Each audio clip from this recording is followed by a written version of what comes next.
अगर आप चाहती हैं कि मैं अपनी नेक्स्ट वीडियो में आपका नाम यूज करूं तो कमेंट करके बता दें। बहुत दूर बर्फ से ढकी हुई वादियों के बीच एक ऐसी सल्तनत आबाद थी जिसे दुनिया बर्फीली सल्तनत के नाम से जानती थी। चारों तरफ सफेद बर्फ की चादर, ठंडी हवाओं की सरसराहट और ऊंचे पहाड़ों के बीच छुपे हुए अनगिनत राज। यही थी वो सल्तनत। यह कोई साधारण साम्राज्य नहीं था। यहाँ की दीवारें बर्फ से बनी थीं, छतें चमकते हुए क्रिस्टल जैसी थीं और वो बर्फानी महल ऐसा लगता था जैसे साक्षात आसमान से उतरा हो।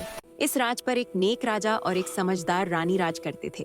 सालों की दुआओं के बाद ऊपर वाले ने उन्हें एक नहीं, दो नहीं, बल्कि 4 बेटियों का तोहफा दिया। पूरे शहर में खुशियां मनाई गईं, घंटियां बजने लगीं, लोगों ने मिठाइयां बांटी।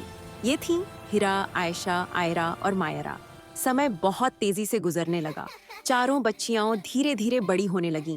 बचपन की मासूमियत अब समझदारी में बदल रही थी और उनके चेहरे पर एक अलग ही चमक नजर आने लगी थी। जैसे जैसे वे बड़ी हो रही थीं, ये साफ दिखाई देने लगा कि ये चारों कोई साधारण राजकुमारियां नहीं हैं। इनके अंदर कुछ खास था, कुछ अलग, कुछ ऐसा जो आने वाले समय में पूरी बर्फीली सल्तनत की तकदीर बदलने वाला था। हेरा ज्यादा बोलने वाली नहीं थी। वह ज्यादातर चुप रहती थी, लेकिन जब वह चलती थी तो उसके कदमों से बर्फ में नई जिंदगी जाग उठती थी। जहां जहां हेरा जाती, वहां बर्फ सुंदर फूलों की तरह खिल उठती थी। आयशा दिल की बहुत नरम थी, लेकिन उसके इरादे बहुत मजबूत थे। जब वह बोलती थी तो गुस्सा भी धीरे धीरे शांत हो जाता था और लोगों का डर भी अपने आप खत्म हो जाता था। आयरा सबसे ज्यादा तेज मिजाज। इसकी आंखों में बर्फानी तूफान छिपे थे। वो नाइंसाफी बर्दाश्त नहीं कर सकती थी। मीरा चारों बहनों में सबसे छोटी थी और सबसे ज्यादा दयालु भी। वह दूसरों का दर्द बिना कहे ही महसूस कर लेती थी। वो दुख भी समझ जाती थी जिसे कोई शब्दों में बयान नहीं कर पाता था। रानी अक्सर महल की खिड़की पर खड़ी होकर अपनी बेटियों को देखती और मुस्कुराती। वह कहती, ये चारों मिलकर एक दिन इस राज्य की सुरक्षा करेंगी, लेकिन खुशियां हमेशा कायम नहीं रहती। एक डरावनी रात थी। चांद बादलों के पीछे छिप गया था और हवा अजीब आवाज कर रही थी। महल की ठंडी दीवारें भी कांप रही थीं। आकाश में बिजली चमकी। अंधेरे का जादूगर राज्य पर हमला कराया।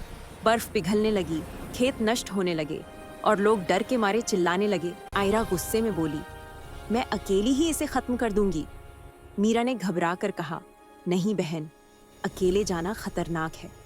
हिरा ने धीरे और शांत होकर कहा, ताकत सिर्फ गुस्से में नहीं होती, समझ और धैर्य में भी होती है। आयशा आगे बढ़ी और मजबूत आवाज में बोली, हम 4 हैं और आज हम सब एक साथ हैं। चारों राजकुमारियां बर्फीले मैदान में आईं। उन्होंने हाथों में हाथ डालकर अपनी आंखें बंद कीं।